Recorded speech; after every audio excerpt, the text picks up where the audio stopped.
бир кабарлап койсоңуздар аябай жакшы болот. Мына ылдый жакта жана смайликтер болобу, эмнелер болот, ошолорду бассаңыздар отреагировать деген сүрөт жүрөкчөнү обратная связь көрүнүп турсун мага.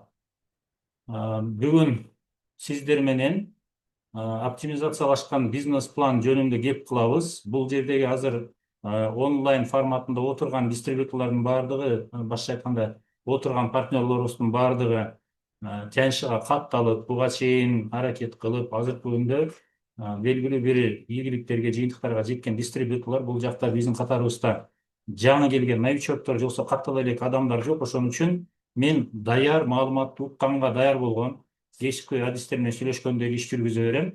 Маалыматты сиздер жанагы баштапкы маркетинг план жөнүндө маалыматыңар барда эле текстке мынау өзүмдүн маалыматымды кенен кесип айтканга аракет кылам. Ошон үчүн сиздер дагы бул маалыматты түшүнгөнгө аракет кылыңыздар.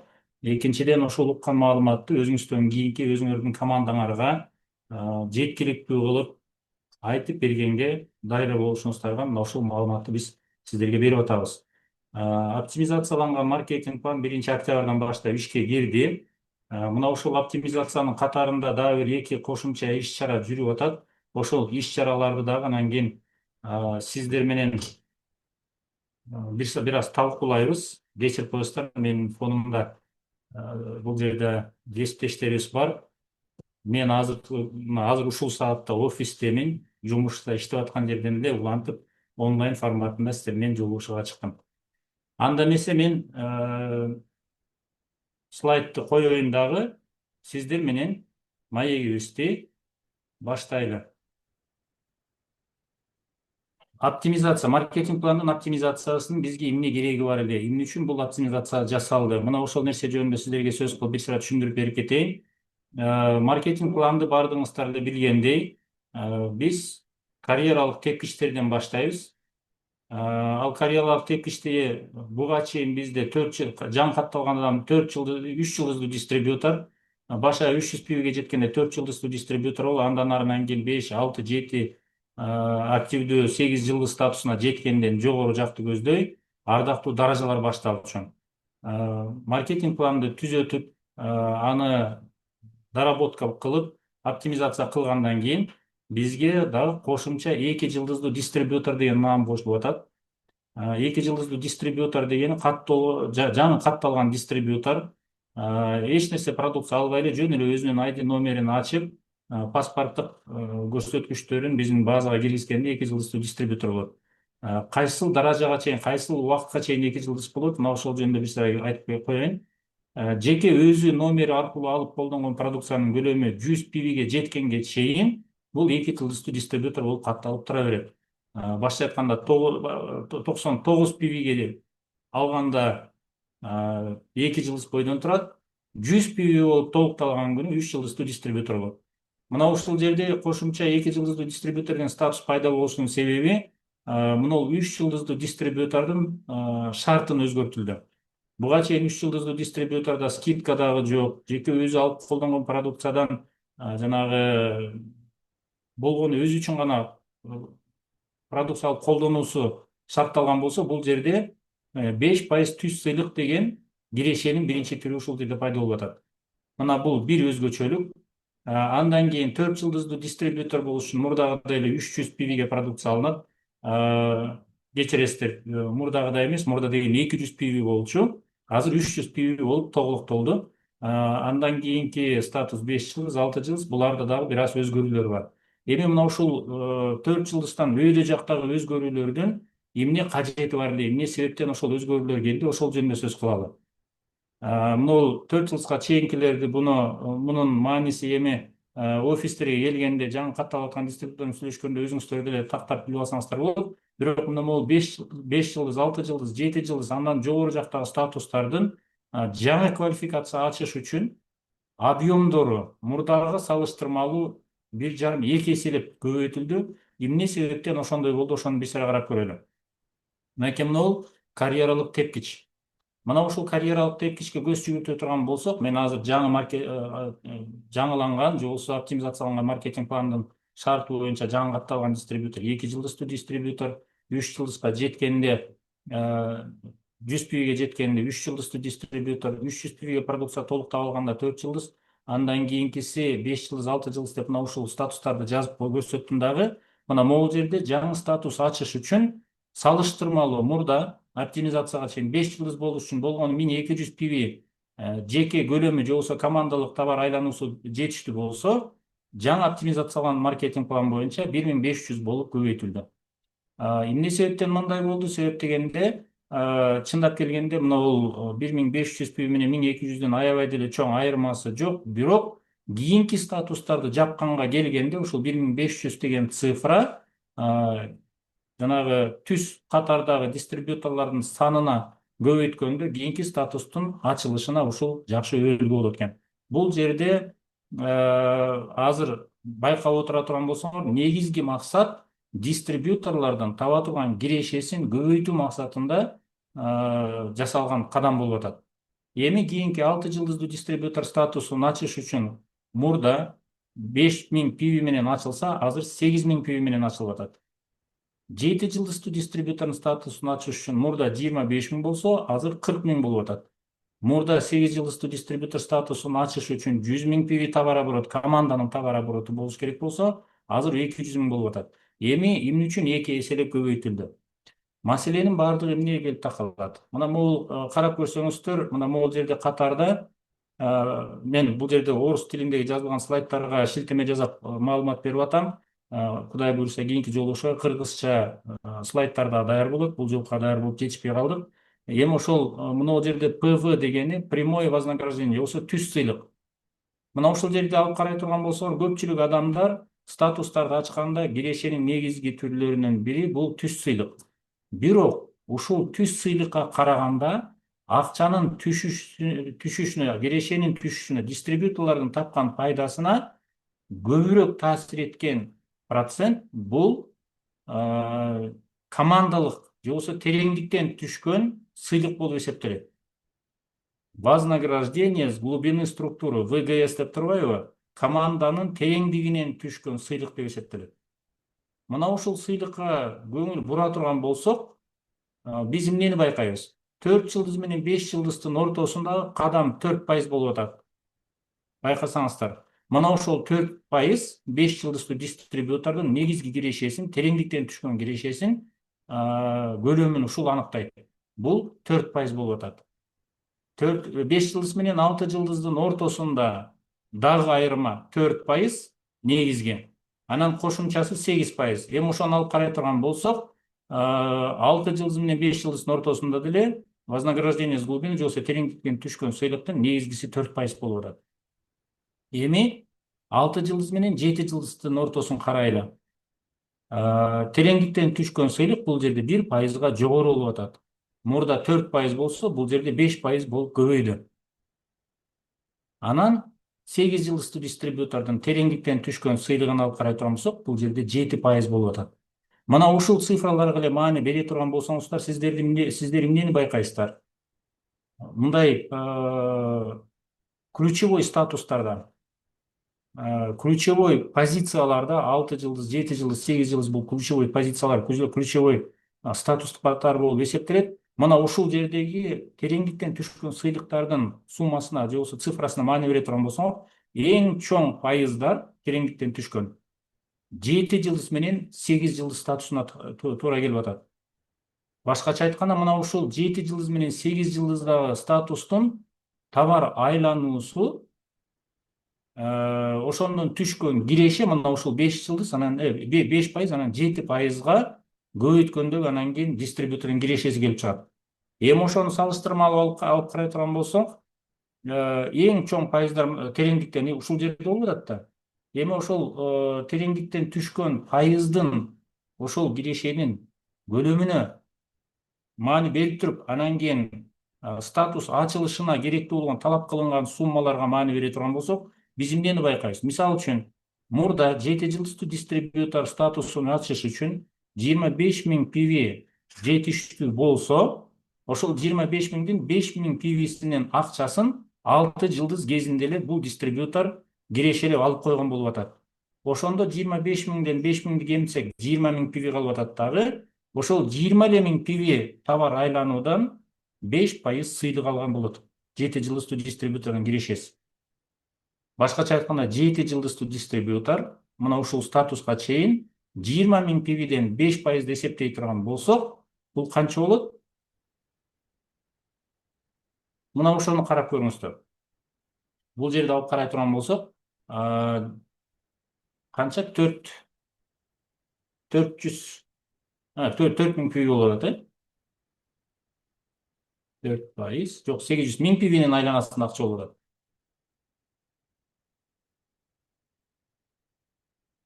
Мына азыр мен да бир аз цифраларды 20 миңди көбөйтөбүз. 5%га ошондо 1000 пиви болуп атат. Башкача айтканда 7 жылдыстуу дистрибьютор ушул статуска жеткенчекти, мына 25 миң товар айланган чакты тереңдиктен болгону 1000 пиви эле киреше тапса боло турган экен. Болчу. Эми жаңы мына оптимизация болгондон кийинки цифраны алып карай турган болсок, ошол эле 7 жылдыздуу дистрибьютор 40 миң пиви товар оборот менен 7 жылдыз болот. Ошол 40 миңден 8 миң пивиси 6 жылдыз кезинде акчалай сыйлык алган болот дагы. 40 миңден 8 миңди кемите турган болсок, 32 миң пиви болуп атат. Мына ошол 32 миң пивиден эми 32 миңден биз санайбыз 5%. Бул жерде 1600 пиви киреше тапкан болот. Мен идеалдуу сүрөттөлүштү алып атам. Ар бир дистрибьютор жанагы жаңы келген команда тизилип отуруп 7 жылдызга чейин только мына ушул идеальный структуранын эсебинен 40 миң товар оборот болгондо 7 жылдыстуу дистрибьютор 1600 пиви киреше тапкан болот экен. Чындап келгенде 7 жылдыстуу дистрибьютор үчүн бул 1600 пиви деле аябай чоң көрсөткүч эмес. Эми ошол эле цифраларды биз 8 жылдызга алып карай турган болсок, мурда 8 жылдыз болуш үчүн командасы болгону 100 миң товар оборот жасаш керек болчу дистрибьюторга. Ал 100 миңден 25 миңди кемитебиз, себеби бул акчанын кирешесин 7 жылдыз кезинде эле бул лидер уже алып койгон. Демек, 100 миңден 25ти кемите турган болсок, калып атат болгону 75 миң пиви. Эми ошондон тереңдиктен максималдуу процентти пайызды эсептей турган болсок, 75 миңден 7% болгону 5250 пиви болуп атат. Башкача айтканда 8 жылдыстуу дистрибьютор мына ушул даражага жеткенчекти болгону 5250 пиви тереңдиктен алышы мүмкүн экен. Идеалдуу ситуацияда. Ошондо 8 жылдыстуу дистрибьюторга чейинки тапкан киреше бул жерде аябай эле кичинекей сумма болуп калат. Эми эгерде ошол эле 8 жылдыстуу дистрибьюторду ачыш үчүн 200 миң пиви товар оборот талап кылына турган болсо, 200 миңден 40 миңин кемитебиз. Мурунку 7 жылдыз кезинде 40 миңден акчасын алып койгон. Демек 200дөн 40 миң кемитсек 160 миң болуп атабы? Мына ошол 160 миңден эми 7% эсептей турган болсок, бул 11200 пиви. Башкача айтканда, мурунку цифраларга салыштырмалуу ошол эле 8 жылдыстуу дистрибьютор ушул статуста 2 эседен ашык киреше тапканда калып атат.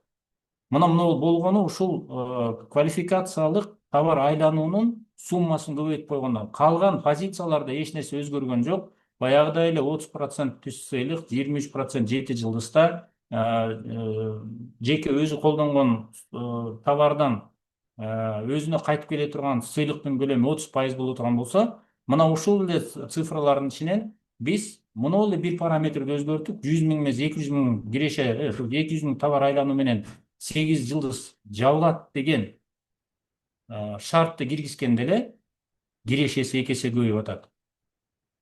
Эң кызыгы, мына ушул 8 жылдыз кезинде дистрибьютордун боковой же болбосо капталдагы товар оборотторун бул түз эле жана эки эле киши эки эле структура менен иштебейт, андан башка дагы структуралар менен иштейт да. Мына ошол структуралар менен иштегендеги товар айлануудан түшкөн кирешелерди алып карай турган болсок, алардын проценттери дагы аябай жакшы сумма берет. Бирок биз идеалдуу сүрөттөлүштү алдык, ошон үчүн гана мына могул цифраларды көрсөтүп берип атабыз. Идеалдуу структураны караганда цифраларды мындай анализдегенге аябай жеңил болот. Эми бир аз артка кайталы дагы, мына мурунку слайдты алып карай турган болсок, 8 жылдыстуу дистрибьютордун түз сыйлыгы 30%, Коло Арстандыкы 33% болуп атат.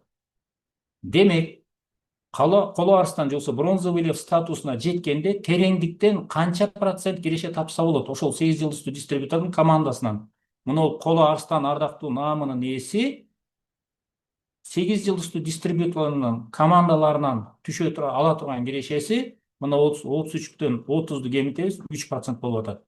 Эгерде 8 жылдыз кезинде 7% алып аткан болсо, Коло Арстан даражасына жеткенде 3% болуп, проценттин суммасы кичирээт. Бирок кишилердин саны көп болгон үчүн бул жерде ошол компенсацияланып өзүн өзү теңдеп турат.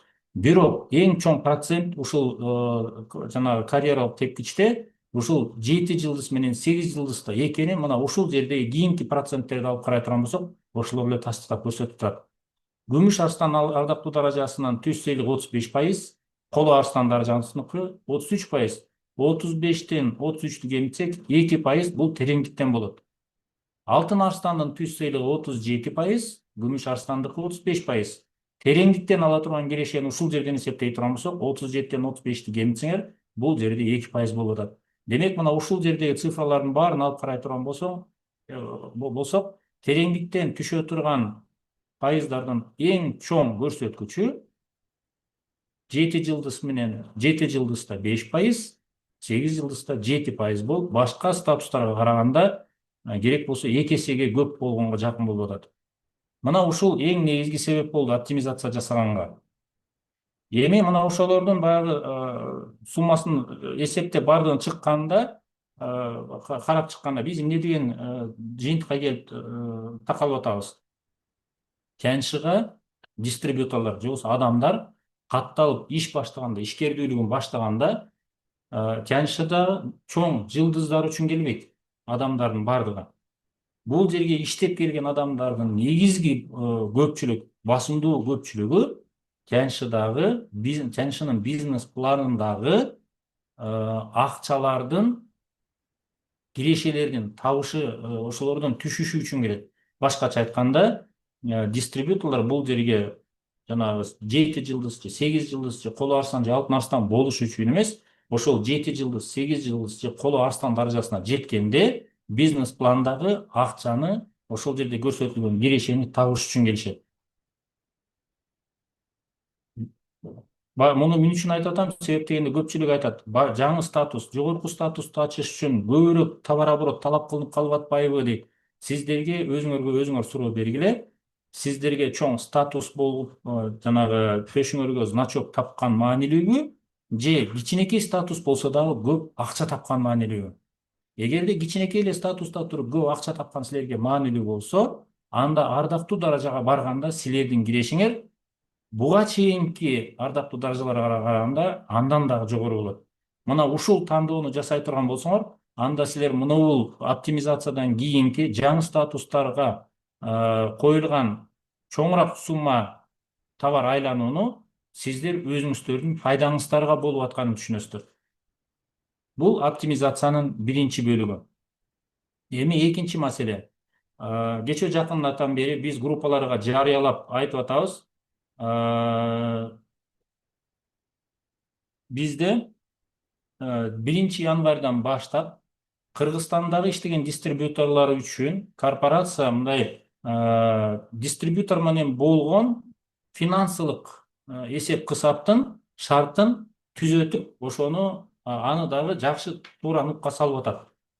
Башкача айтканда 1 январдан тартып Тяньшы корпорациясы мынау карьералык тепкичке 3 жылдыз, 4 жылдыз, 5 жылдыз, 6 жылдыз жана андан жогорку жактагы статустарга тиешелүү кирешенин түрү бар. Возврат с личного объема дейт орусча, кыргызча айтканда жеке өзү колдонгон товардын көлөмүнөн өзүнө кайра чыгарып бере тургандай сыйлык. Мына ошол сыйлык буга чейин скидка катары товар алып аткан маалда берилип аткан болсо, азыр ошол скидка катары кассадан кемитилбей, силердин товар алып аткан убакта учурда ошол сумманы толук төлөйсүңөр кассага, бирок айдын этегинде сиздерге кайра айлык болуп, кирешенин башка түрлөрү менен кошулуп, банктагы картаңарга түшө тургандай кылып шарт түзүп атат.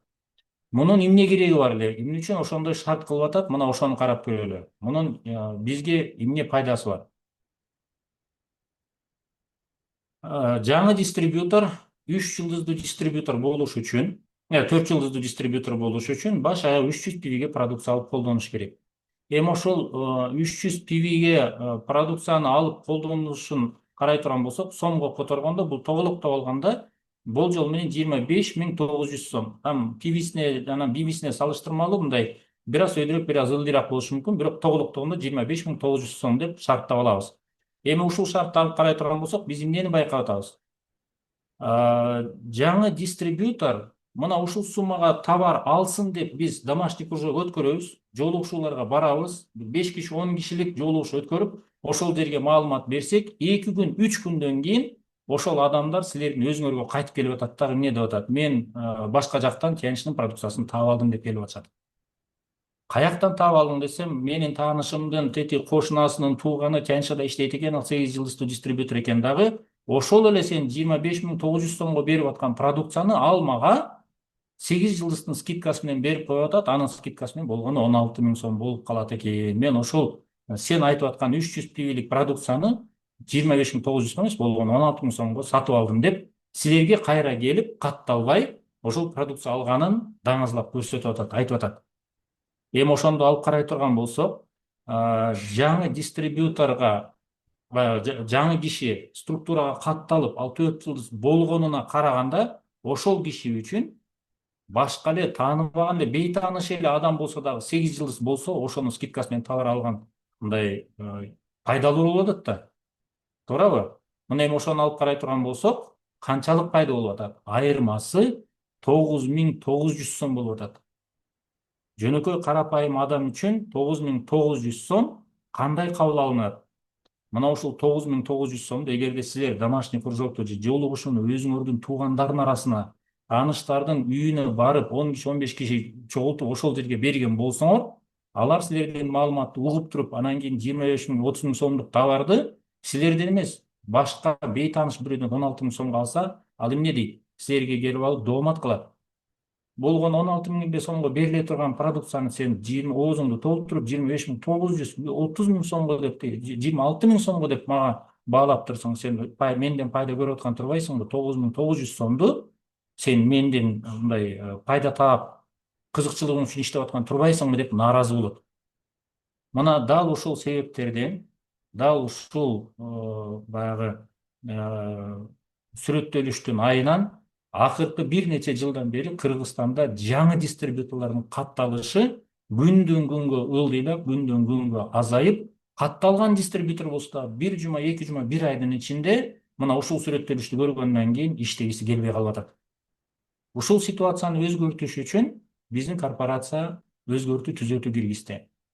Эмне үчүн? Себептерин алып карай турган болсок, жаңы дистрибьюторго же болбосо жаңы маалымат уккан адамга Тяньшыга катталып эмне зарылчылыгы бар? Эгерде бейтааныш эле бирөө продукцияны баш аягы бир 40%га чейин арзан баада берип таштап аткан болсо, мына могул 25.900 менен 16.000 сомдун ортосун алып карасаңар, мына жерде 40% арзан болуп атат.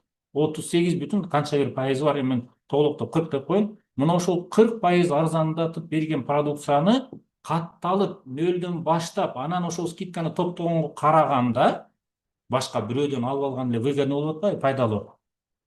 Эгер ойлоп көрө турган болсок, бул ситуацияны өзгөртпөй ушул бойдон калтыра турган болсок, анда жаңы келген, жаңы катталган дистрибьютор өмүр бою тутунса дагы ошол 40% скидканы өзүнүн жеке номерине эч качан топтой албасы айдан ачык болот дагы, командабызга жаңы дистрибьютор катталбай калат.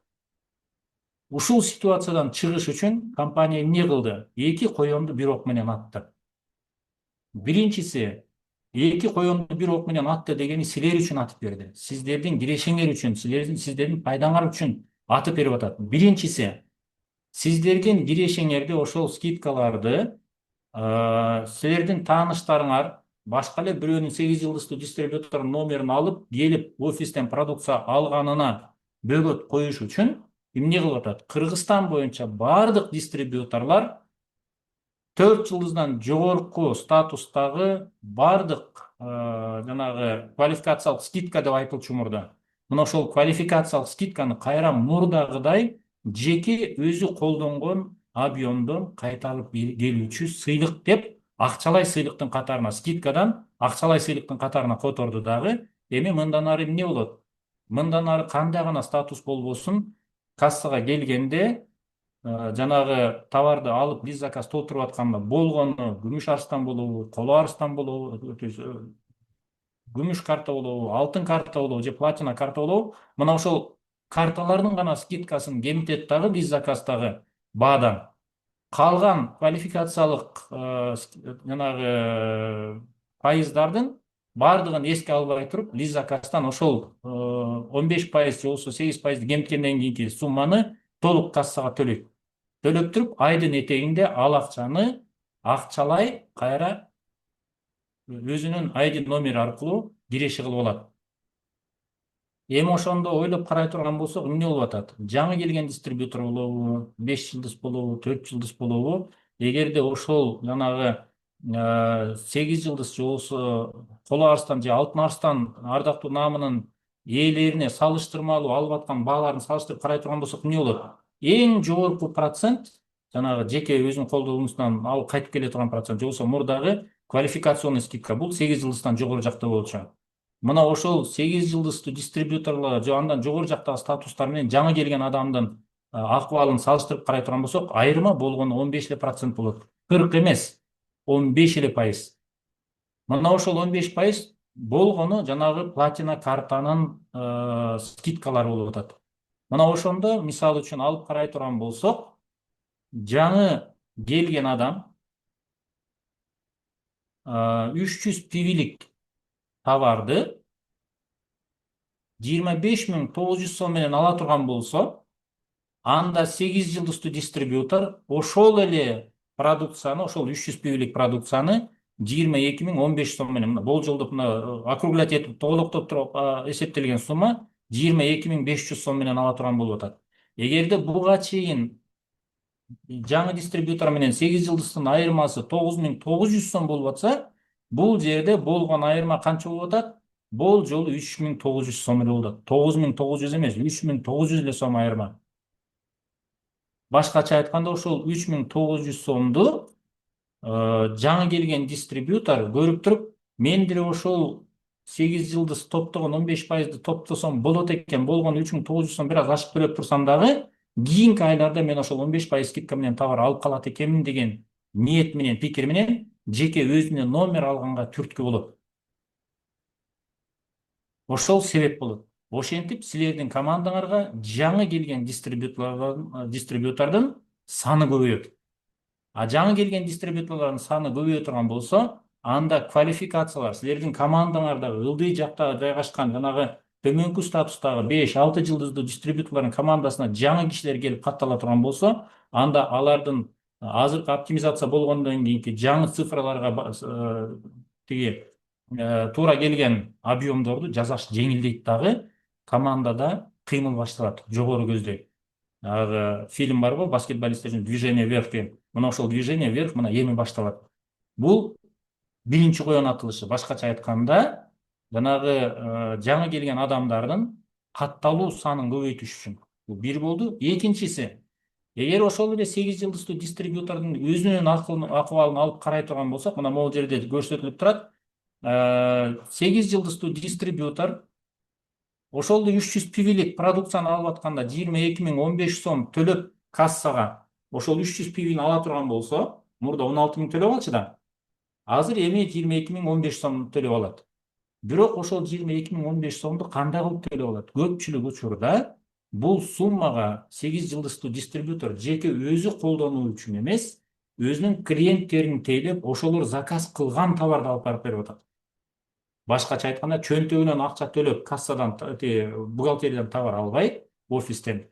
Ал башка бирөөлөр берген акча менен кассадан келип, жеке өзүнүн номери аркылуу лист заказ толтуруп, кассадан товар алат дагы клиенттен жеткирет. Мына ошентип кардарларды тейлеп отуруп, айына 300 эле пивилик товар айлантып, ушу 22.000 сомдук товар айлантып, кассага ошол оборотду киргизе турган болсо, айдын этегинде ошонун 30% өзүнө кайра жеке өзүнүн колдонгон товар көлөмүнөн кайтып келүүчү киреше, возврат с личного объема потребления деген статья боюнча кайра өзүнө киреше болуп түшөт дагы, айдын этегинде 90 пиви киреше табат. Эми ошол 90 пивини кыргыздын сомуна айланта турган болсок, 6930 сом нак киреше таап атат. Элестеткиле. Мындан буга чейин 8 жылдыктуу дистрибьютордун өзүнүн номерин тааныган же тааныбаган адамга берип коюп, ал адам келип кассадан товар алып атканда максимальный скидка менен алып туруп, лидерге 8 жылдыз болобу, Поларстан болобу, ошого эч канча киреше түшпөй аткан болсо, мындан ары ошол кардарларын өзү тейлеп, өзү продукция жеткирип берген үчүн, мына ушул суммадагы товар обороттон 6930 сом киреше таап атат. Эми ойлоп көрө турган болсок, кээ бир учурда жанагы 8 жылдыздан жогору статустагы лидерлер айына 500 пиви, 600 пиви, 1000 пиви, айрым учурда аябай жакшы ийгиликтүү иштегенде 3000, 4000 пивиге чейин жеке лично өзүнүн номери аркылуу товар алып ошону кардарларга жеткирип берип аткан учурлар болот. Эми ойлоп көргүлө, 3000 пивиден 30% киреше таба турган болсо, бул 900 пиви киреше деген сөз да. 3000 пивиден баш аягы 9000 пиви же болбосо 69 000 сом киреше тапты деген сөз. Мына ошол жака себеп кылып биздин корпорация ошого аракет кылып, возврат с личного объема мындан ары же болбосо жеке өзү алып колдонгон товардан кайтып келүүчү кирешени мындан ары скидка кылып бербей, касса аркылуу акчалай түрүндө силерге төлөп берели деп, мына ошол жагын түздөтүп атат. Бул экинчи коен. Ошону менен бир эле позицияны өзгөрткөндө, баягы мурунку скидканы, квалификационный скидканы возврат с личного объема деп акчалай позицияга которгондо, биринчиден жаңы каттала турган дистрибьюторлордун санын көбөйтүп атабыз. Бул биринчи коен атылганы. Экинчиси, лидерлер өздөрү жеке өзү алып барып ошол номер аркылуу товар алабы, даже тууганын жиберип, ошол тууганы лидердин номеринен келип кассадан тиги акчасын төлөп продукцияны алып кеткен күндө дагы бул товар айлануудан айдын этегинде статусуна жараша кайра акча келип түшөт. Мына бул акчалай жагынан силер дагы бир коен атканы бар. Мына ушул маалыматтарды сиздерге жеткирели деп аракет кылганбыз. Бүгүнкү мероприятие мына ушул эки позицияны сиздерге түзөтүш үчүн жолугушуу өткөрүлүп атат.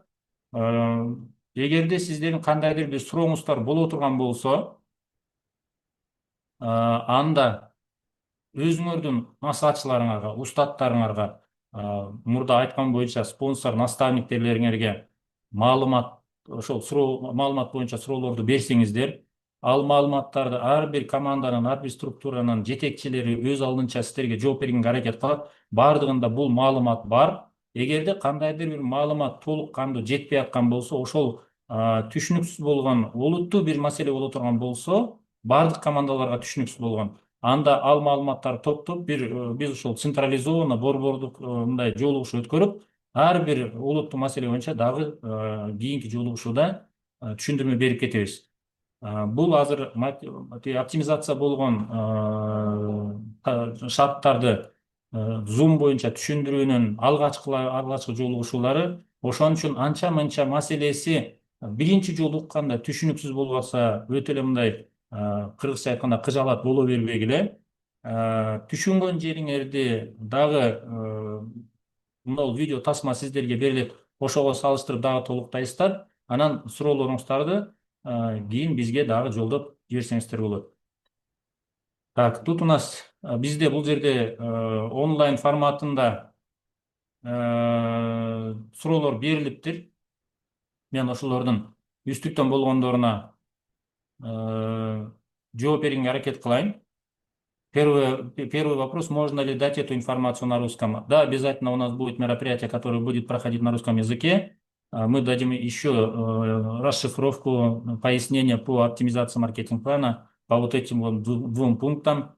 И если у вас будут вопросы, обязательно вы их записывайте куда-нибудь, делайте себе заметки, чтобы потом могли бы отправить нам, и мы бы централизованно вам могли ответить. Второй момент. Так. А, Да, вот правильный комментарий. Вот из-за того, что нет новых дистрибьюторов в наших командах, нету, то есть уменьшилось количество новых дистрибьюторов в наших структурах. Многие люди, которые работают в наших смежных компаниях, то есть в других компаниях, говорят о том, что у нас денег в бизнесе нет. На самом деле деньги в Тиньше, вот если посмотрите на маркетинг-план, у нас самые большие проценты маржи. То есть самые большие проценты вознаграждений в пользу дистрибьюторов. Ни одной сетевой компании в Кыргызстане и даже в советских, то есть не советских, а в соседних постсоветских государствах я не встречал, чьи бы вознаграждения с сети в пользу дистрибьюторов были бы хотя бы на 1% больше, чем у Тиньши, даже наравне с Тиньши. Большинство компаний, которые приходят к нам на рынок, работают с процентами, которые намного ниже, чем у нас. Это все нужно уметь просто считать. Я к математике очень близок, и поэтому я деньги считать умею. Ну что ж, на этом я информацию, наверное, закончу, потому что здесь уже вопросы, которые были в наших комментариях, в принципе, я озвучил. Бардық сұрауларды бұл жақта мен бір сәт айтып кеттім. Маалымат ұққаныңыздар үшін чоң рахмат. Бүгінгі жолугуш аяғына чыкты. Өтө деле узак, өтө деле татаал маалымат эмес болчу. Эң негизги пункттарын мен түшүндүрүп бердим. Кийинки жолугушууларда мындан дагы толугураак, мындан дагы толук кандуу маалыматты сиздерге беребиз.